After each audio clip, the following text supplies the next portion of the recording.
Tonight's big stories: Philippine and Chinese Coast Guard vessels collide in the West Philippine Sea, and 4 Filipino crew were injured when water cannons shattered the windshield of their boat.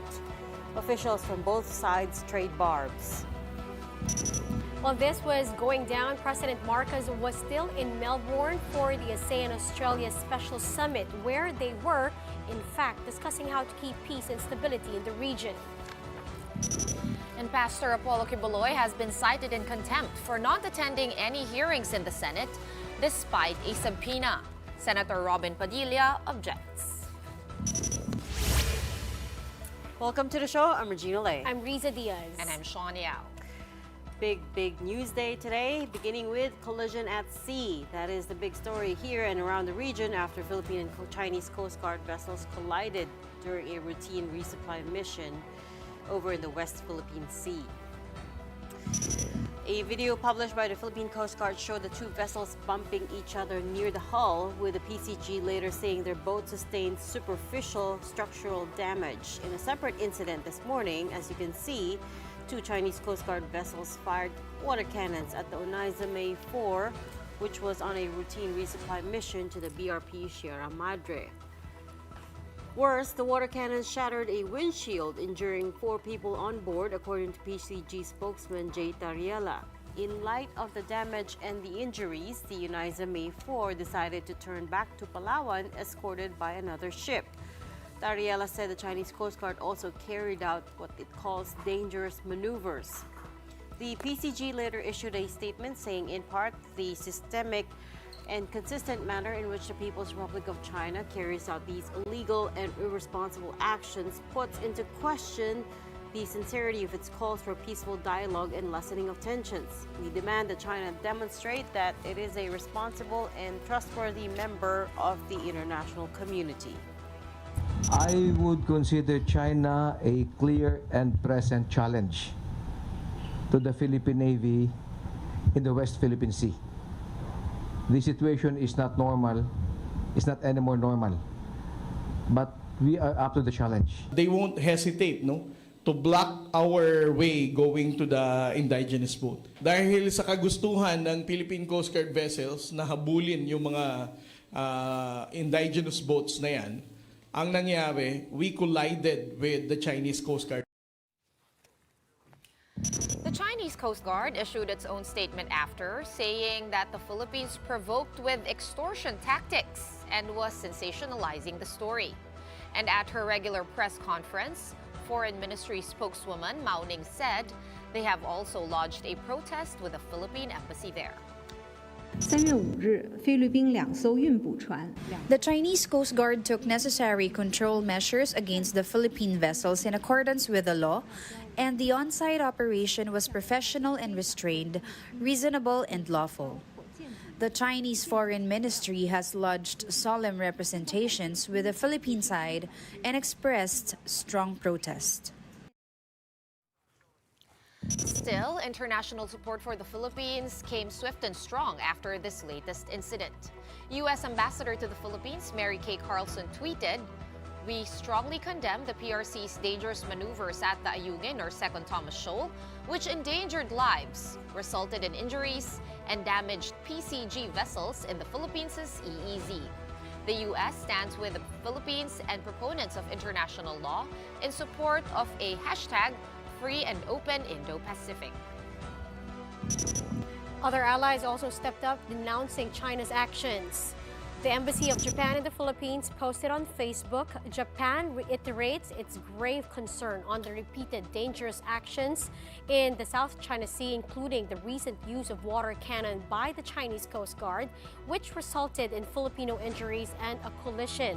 Japan will continue to stand with the Philippines and cooperate with like-minded countries to maintain the peace and stability in the region. Coincidentally, Ambassador Kazuhiko Kushikawa left the Philippines today after finishing his stint. And EU Ambassador Luc Veron also tweeted, "Troubled by today's pattern of dangerous maneuvers and blocking from Chinese Coast Guard, the EU reiterates the call for all parties to abide by the legally binding 2016 arbitration award and hashtag international law to peacefully resolve disputes." I'm not sure if the video was just had a really good angle, especially the collision video, if you guys saw it online. But the language seems to be sharper and stronger this time around from both sides. Right. Definitely. And the Philippine Coast Guard says China's actions were reckless and illegal, right? Very strong statement right there. Chinese Coast Guard also says the Philippines must bear full responsibility as it broke promises, provoked with extortion tactics, and keeps sabotaging the peace and stability of the South China Sea. I'm not exactly sure what they mean there by broke promises. I'm not exactly sure what they meant by extortion tactics either. But I think this is the first time, if I'm not mistaken. I mean, water cannons have been fired a whole bunch of times, but breaking glass and that glass injuring four crew members. Right. I think that's a first. Now, this morning, we actually received a report from the DFA that the number of diplomatic protests, right, we've logged against China this year alone is already at 9, not counting the latest incident, total under BBM's, administration. So that's from July 1st, 2022 until February 28th of this year is already at 142. Again, not Those are big counting numbers today's right there. incident. So if they do lodge a diplomatic protest, that would make it 10 this year alone. That is assuming that they only lodge one protest based on this latest incident.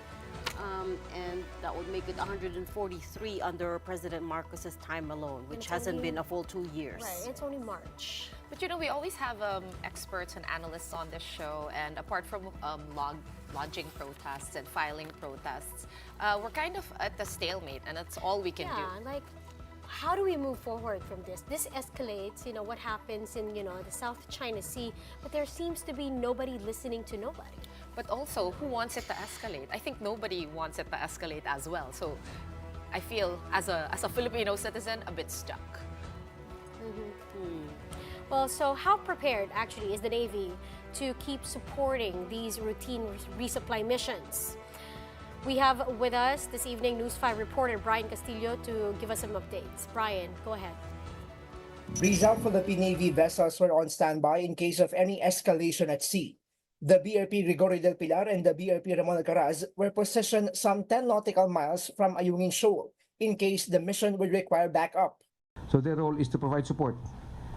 On the way, anything happens, at least we have capable ships to be able to assist the resupply ships. The Coast Guard ships are those that are more capable to approach closer to Ayungin Shoal. Just like before, this encounter has sparked a word war between the Philippine side and that of China. But while this isn't the first time that a collision and a water cannon incident has happened, this recent development comes as a concern for one international security analyst. The Chinese is already escalating.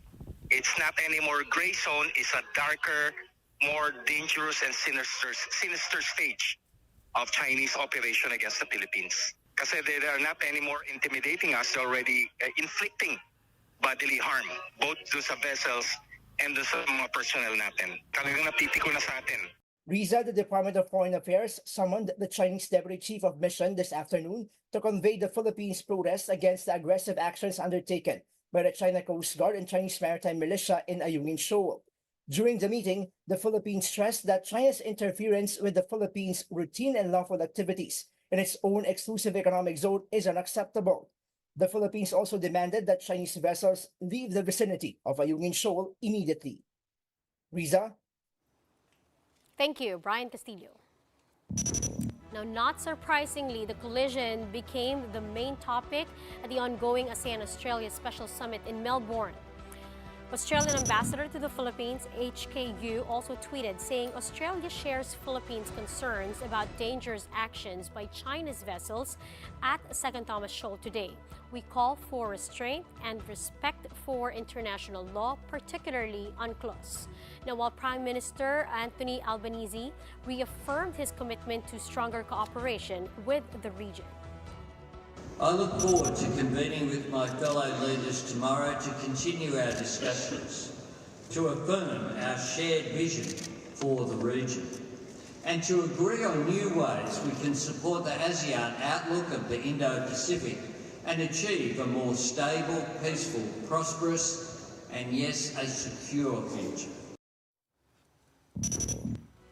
Now, this is especially important because it is the 15th anniversary of ASEAN-Australia relations, Australia being the first non-ASEAN country partner of this organization, which I guess it makes sense because if you look at the map, I mean, we're the closest region to Australia, which is far, far down under. Australia is part of Asia and Pacific, and this is just coming at an awkward time because now there's a sudden flashpoint in the West Philippine Sea that they have to tackle, and ASEAN is known for not coming to an agreement over what to do with the South China Sea issue.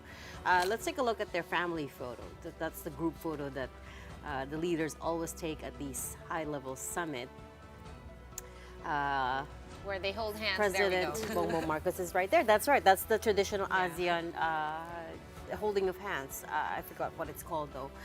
Now, Australian Prime Minister Anthony Albanese is also a known supporter of the UNCLOS, or the UN Convention of the Law of the Sea. And also remember that many of the products shipped by Australia pass through the South China Sea. So Australia has huge interest in trying to keep these waterways free and open, and especially like what U.S. Ambassador Mayor Kate Carlson tweeted, which is hashtag free and open Indo-Pacific, which is what a lot of these allies are really fighting for in terms of freedom of navigation and freedom of flight. Remember also the Philippines has a visiting forces agreement with Australia, and here is what Prime Minister Albanese said about that.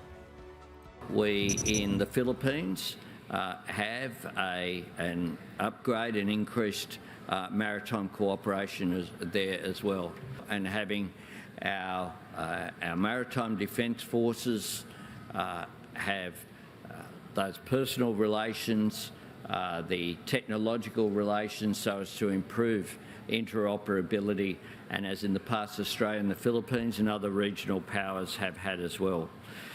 So we see it as being positive. Here's a little side story. President Marcos was also interviewed by the Australian Broadcasting Corporation's Sarah Ferguson, where he spoke about the ICC probe. The president was asked if he would invite the ICC to conduct an investigation considering the souring relationship with former President Duterte.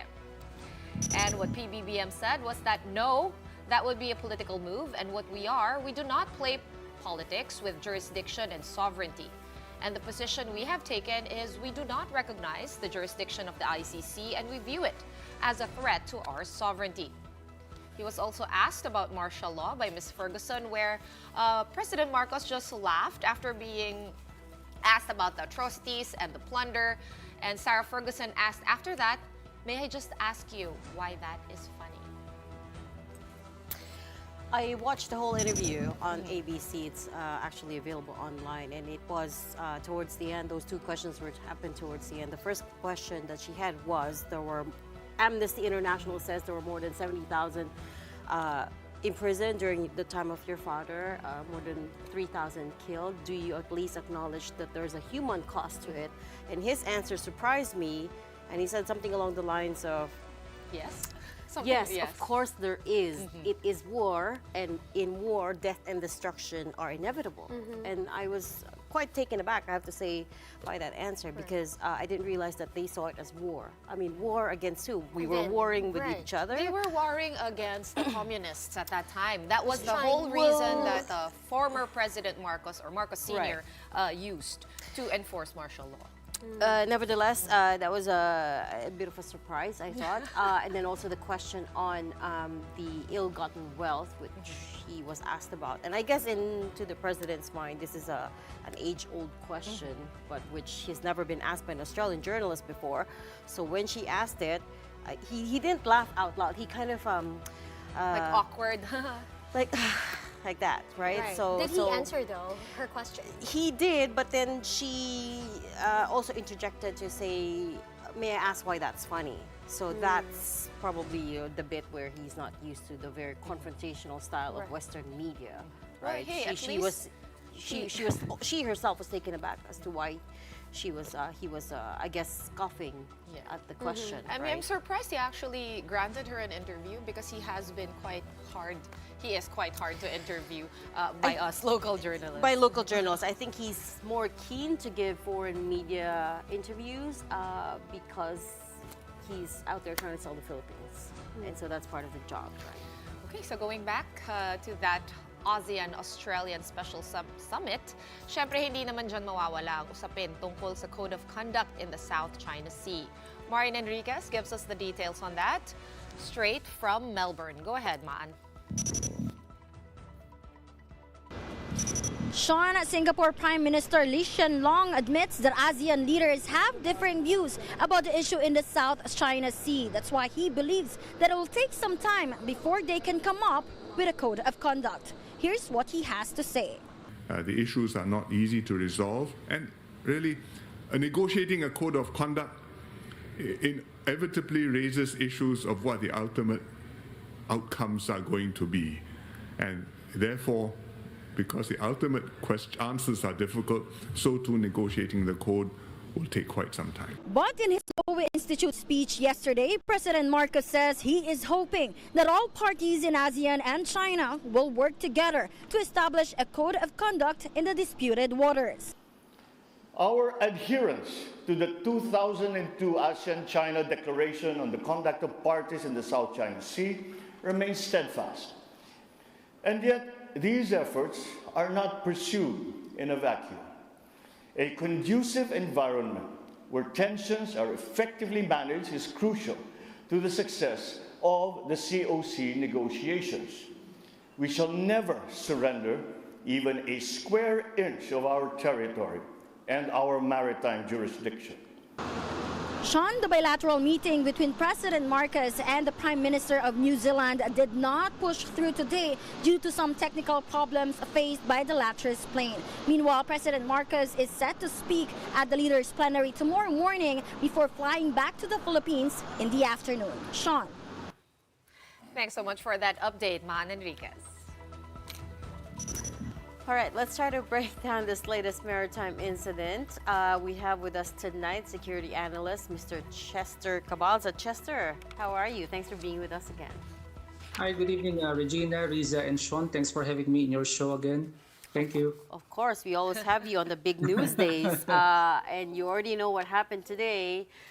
More blocking incident, water cannoning, and 4 crew members being injured. And after that, bit of an exchange of words between Chinese and Philippine Coast Guard officials. First of all, when you first heard about this latest incident, what was going through your mind? Well, this is the most dramatic incident in the West Philippine Sea right now. I think this is a direct response to President Marcos' bold pronouncement in Australia that the Philippines will push back in case the maritime security in the West Philippine Sea will be ignored by China. I think that is very confrontational and a very strong message towards China. And looking back, I think the water cannoning, ramming, and the injuries, it sends a violent message also to us, more than the dangerous maneuvering. I think this is also one way that to see that we have to be serious already when it comes to our response to China, because of course we've been doing a lot of diplomatic protests. We've been building, fortifying the capabilities of the, of course, the Philippine Coast Guard and the Navy, and of course we are sending also the BFAR, the fisheries in our contested water.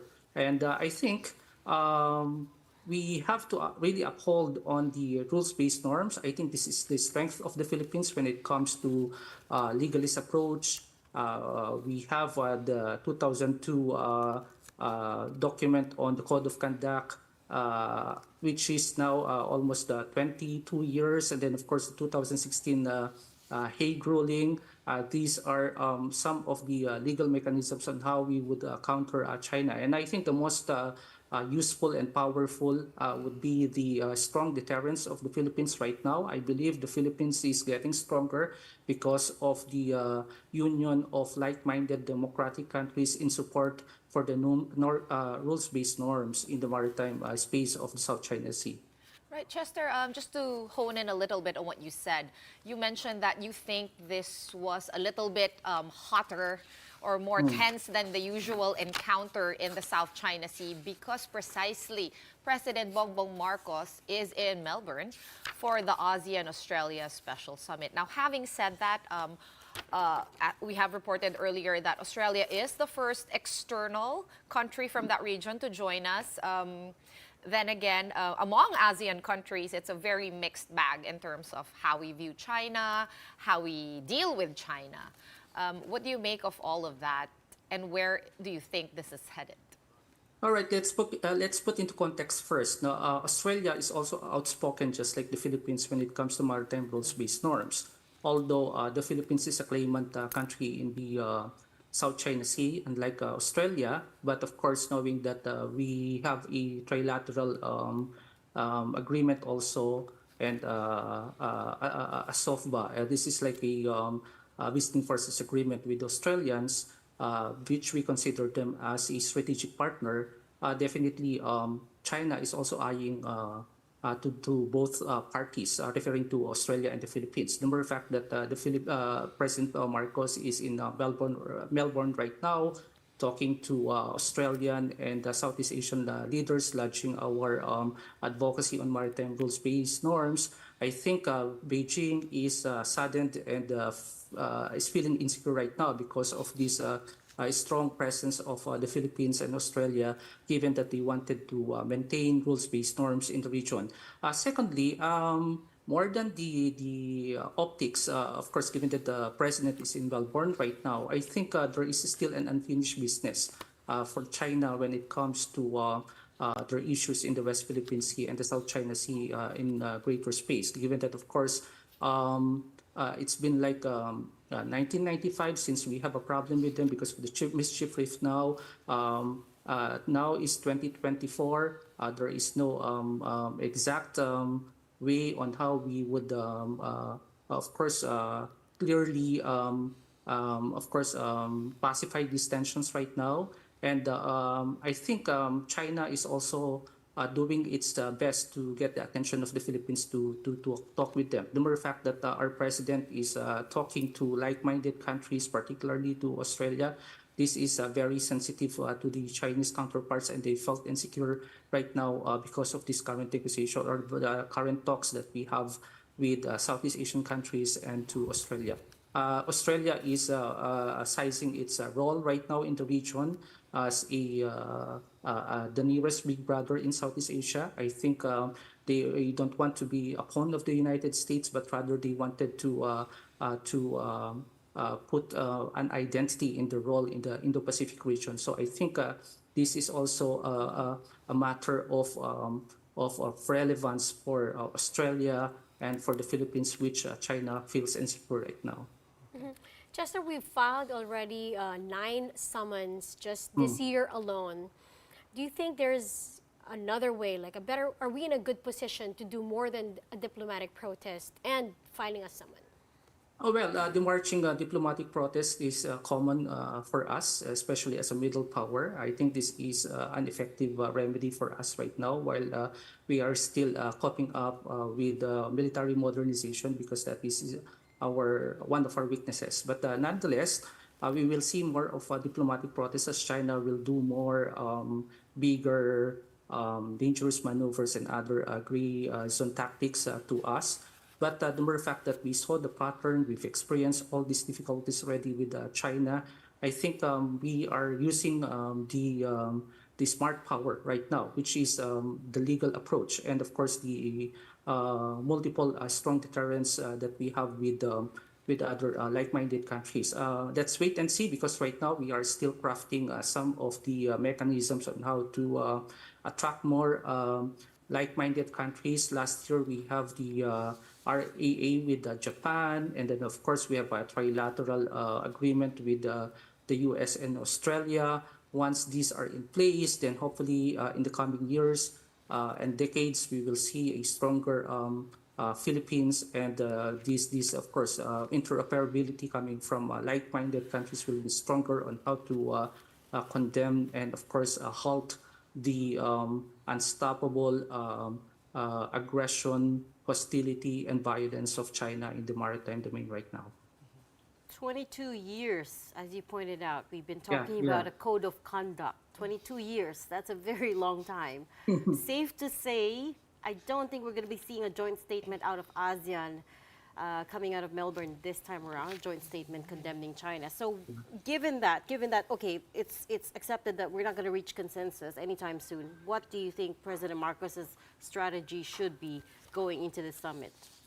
I think the strength of our president right now, he's the consistent policy in the West Philippine Sea. I think since his first and second SONA, which he will have the third SONA by this year, he's been very consistent in condemning China against their not following the international law and not recognizing the metes and bounds of the Philippine territory and national sovereignty and territorial integrity.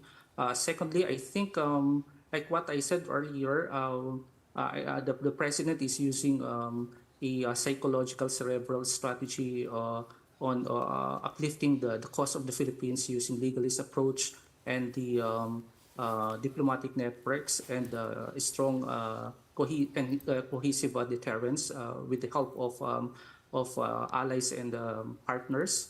I know that China feels insecure right now because the mere fact that they keep on doing this gray zone tactic. That means that they are afraid of what might the Philippines can do more in the region, just like a phoenix trying to be gaining more attention and strength from neighbors. There's a Chinese saying that if violence is intended, that means that they are in the defeated side. So meaning to say that China right now hasn't been thinking of alternative mechanisms aside from doing this gray zone strategy. If you try to notice in the recent pronouncement of the Chinese spokes from the Ministry of Foreign Affairs, they've been doing also what the Philippines has been doing, launching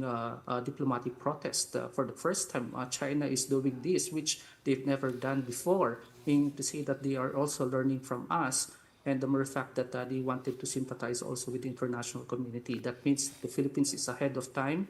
We are clearly doing the best for our country, for the region, and for the world, because we are original in terms of how we approach the problem using legalist approach. We have the 2016 Hague ruling. If the president continues with this alteration of our messages and the next presidents of the Philippines, I think we are in good hands, and the world would know what happened to us. Right, but Chester, exactly that. You mentioned an alternative mechanism that China is looking for. Perhaps we are also exploring that. But what other mechanism is out there, really, apart from, filing protests and making it reach it?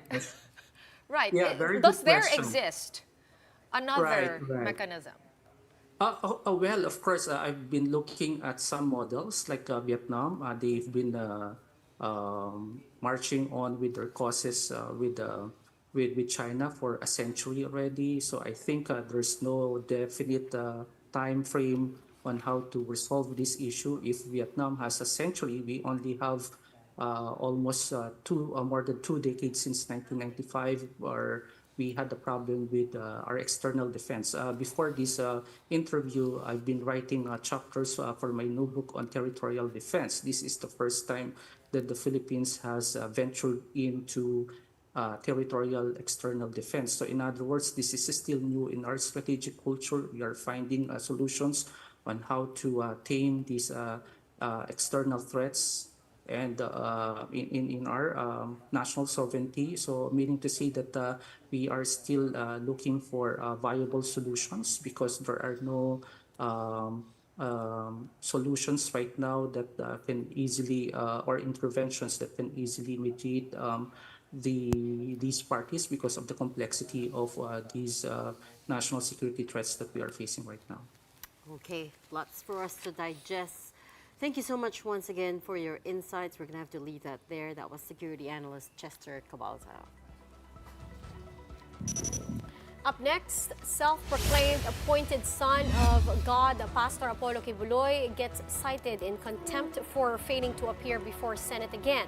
The details when the big story returns.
Welcome back. You're still watching The Big Story here on One News.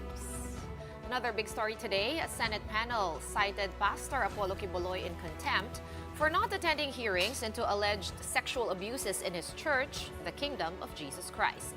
But there is one senator opposing this contempt order. Pagpaumanhin niyo po ninyo, aking pong tinututulan ang naging pasya na ma-contempt si Pastor Quiboloy. With all due respect, ma'am.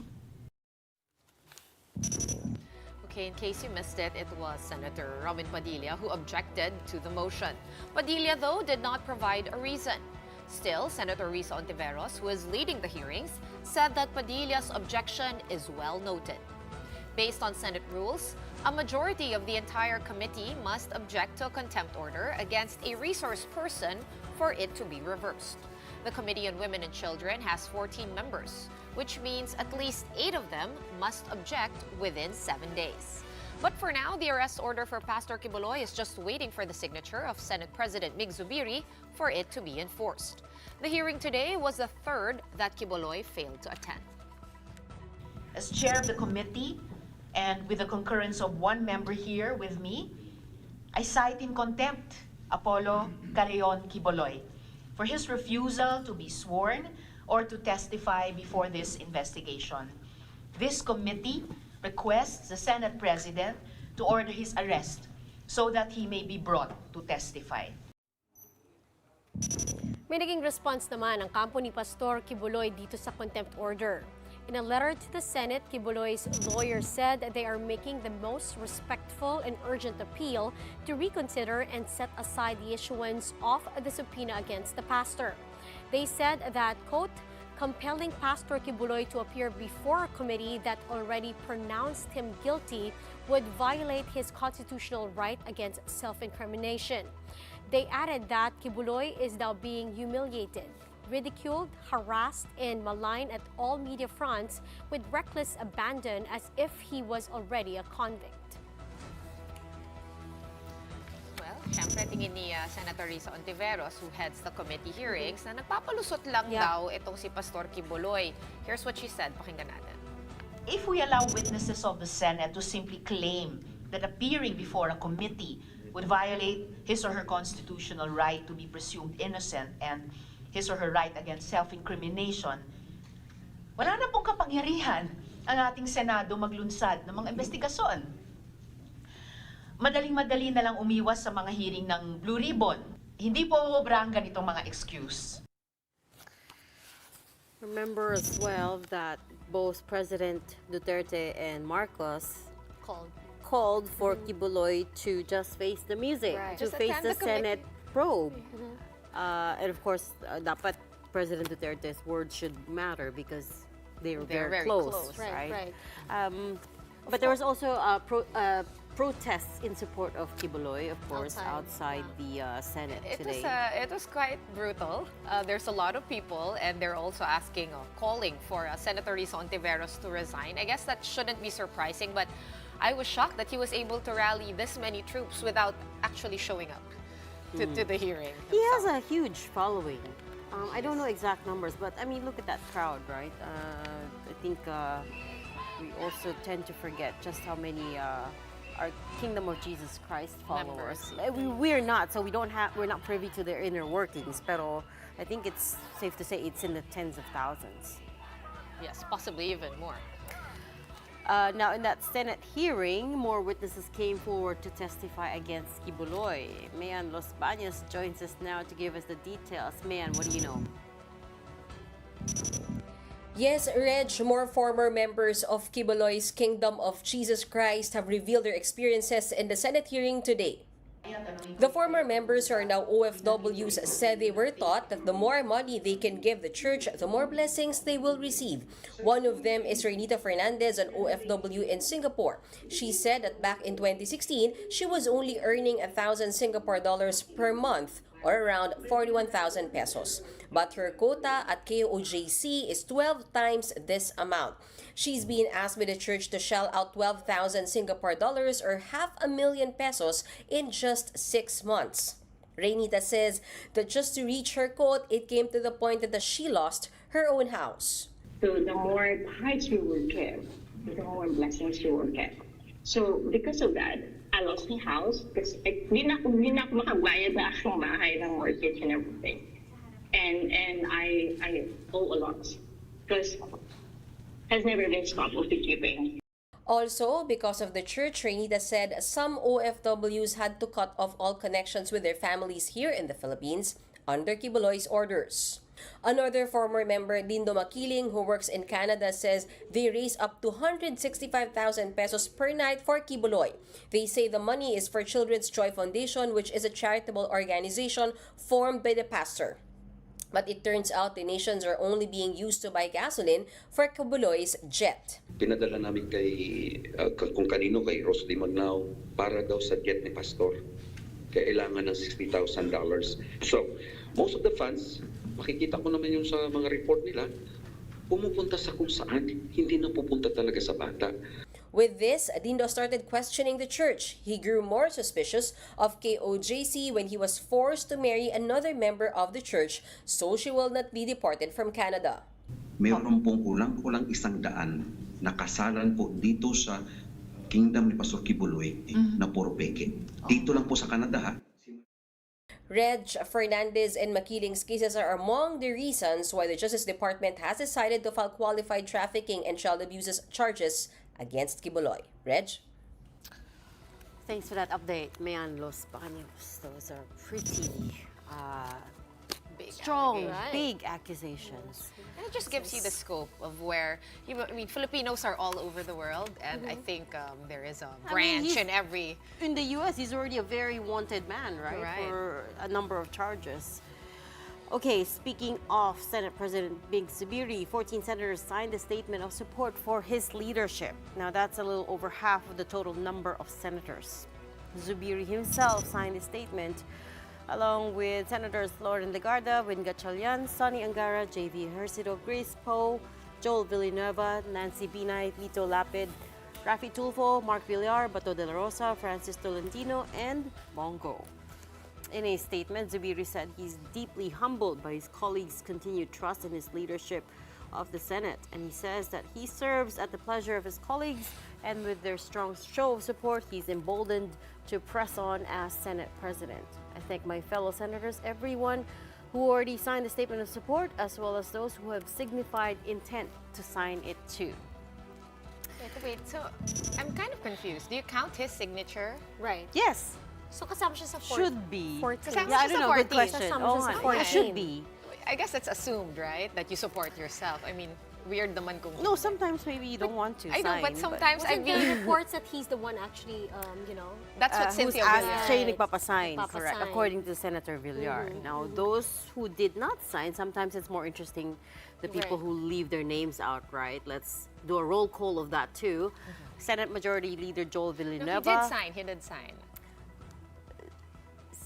So we Those who start have with yet to sign are are- Senate Majority Leader Joel Villanueva, Senators Amy Marcos, Cynthia Villar, Alan Peter Cayetano, Pia Cayetano, Robin Padilla, and Cheese Escudero. So those are the ones who have yet to sign, and also Senator Pimentel. Coco Pimentel and Senator Risa Ontiveros, members of Minority Bloc, they haven't signed as well as of now, press time, right? As of airing time.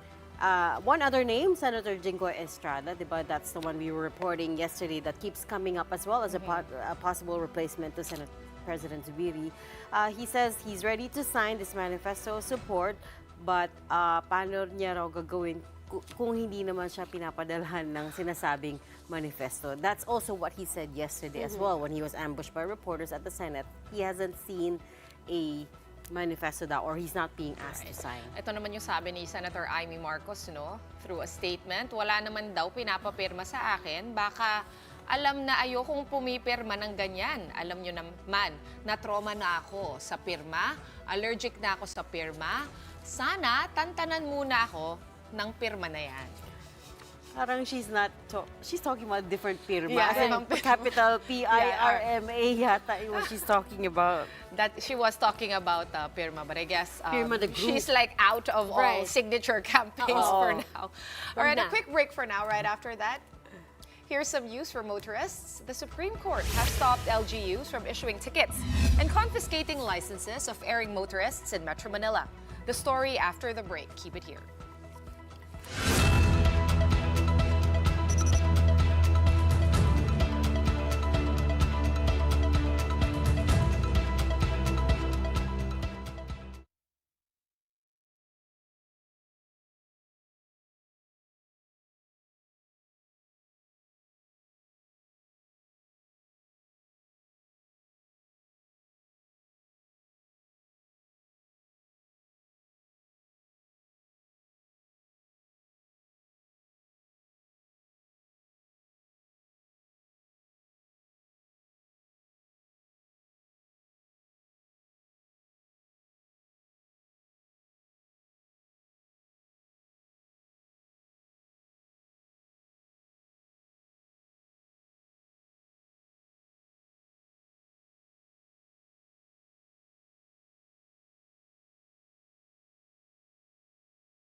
Welcome back. You're still watching The Big Story here on One News, and I wanted to make a slight correction to that last story that we just read about the 14 senators signing a statement in support of Senate President Zubiri.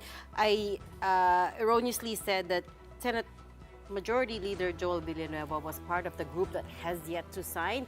I think that's incorrect. He has signed, as far as we know. So 14 yung nag-sign already, and the ones that they haven't signed, we're not necessarily saying they're not signing. It's just that as of now, as of airing time, as far as we know, they have yet to sign.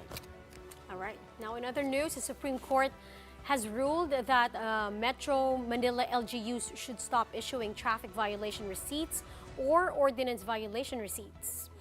It's in July 2023 decision, which was released this week, that the Supreme Court issued a permanent injunction that bans 15 NCR LGUs, which are respondents in the case, from issuing violation tickets and confiscating licenses through their traffic enforcers.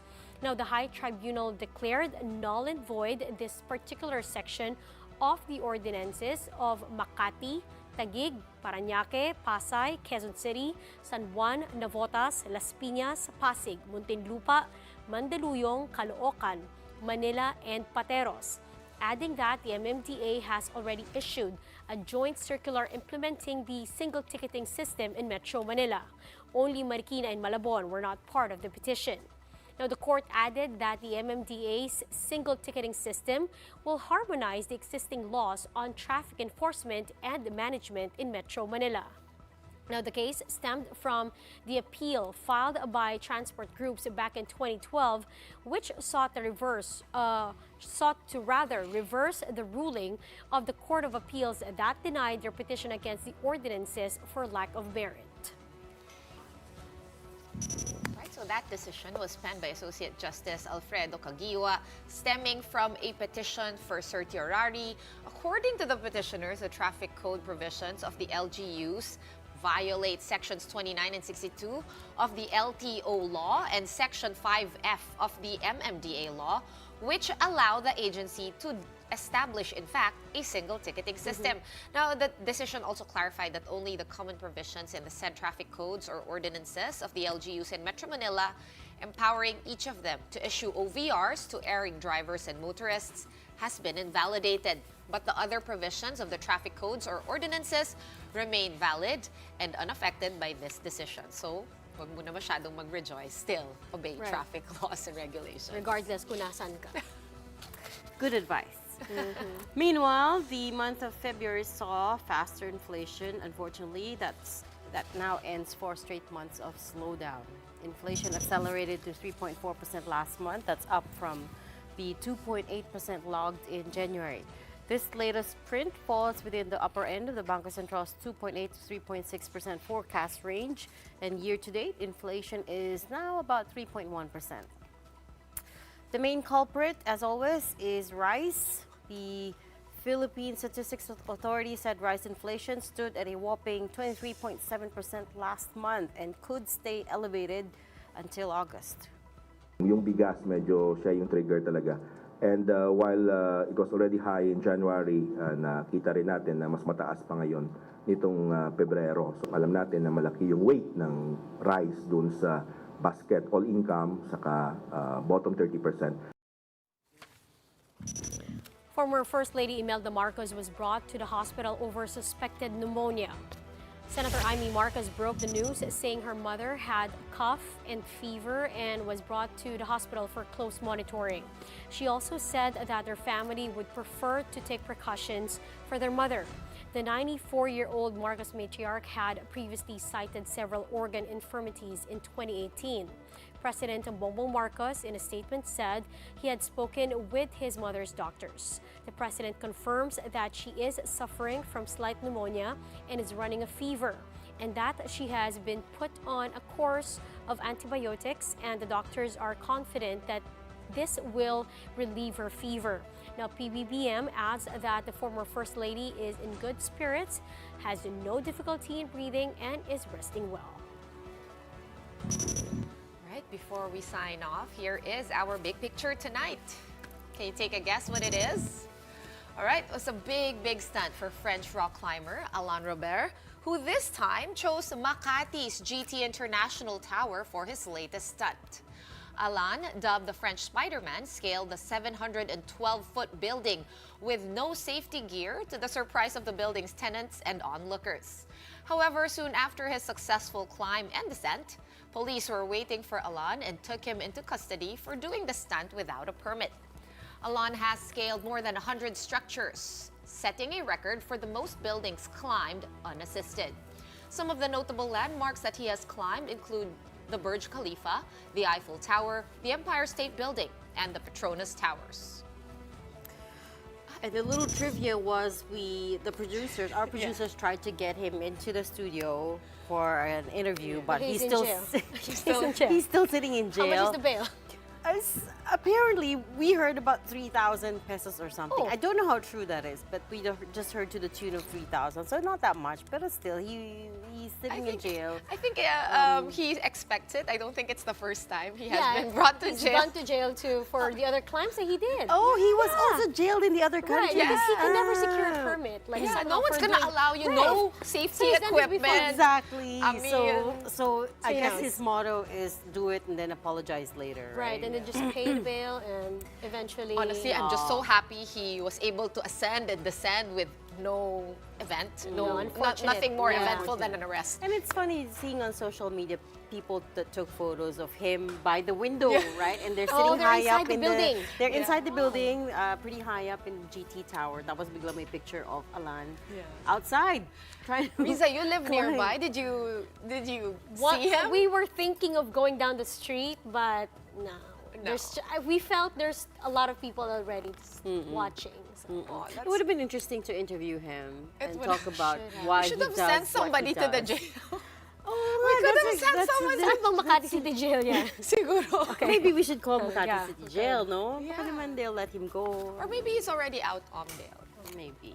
Well, I guess we'll find out tomorrow, but that's it for the big story tonight. We are One News, all sides, all the time. Thanks for tuning in. Have a good night.